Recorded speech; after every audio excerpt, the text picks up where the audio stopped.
ஒரு சம்பு தண்ணி எடுத்துக்கங்க, அத தோசைக்கல்ல ஊத்தி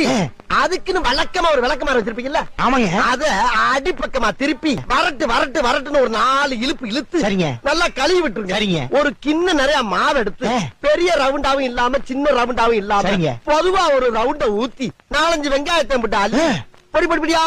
நறுக்கி அப்படியே மேலாப்ல பரபர தூவி விட்டு, சரிங்க, ஒரு நீளமான கேரட் எடுத்து அதையும் பொடி பொடியா நறுக்கி, சரிங்க, அப்படியே மேலாப்ல பரபர தூவி விட்டு, சரிங்க, ஒரு 16 கரண்டி நெய் எடுத்து அதுல 6 கரண்டி நெய்ய உள் சைடு அப்படியே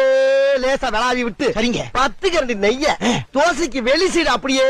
மேலாப்ல விளாவி விட்டு, சரிங்க, இட்லி பொடி இருக்கு பாத்தீங்களா, அத அப்படியே அள்ளி மலை சாரல் மாதிரி அதை மேலாப்ல பரபர அப்படியே பேய விட்டு, சரிங்க, பொத்துனாப்ல அப்படி ஒரு பெருத்து இப்படி ஒரு பெருத்து அப்படியே ரெட்டி கலர்ல முருக விட்டு கமன்னு ஒரு ஊத்தப்பத்தை எடுத்துட்டு வாங்க. சரிங்க, அண்ணனுக்கு ஒரு ஊத்தப்ப. ஒரு சம்பு தண்ணி எடுத்துக்கங்க, அத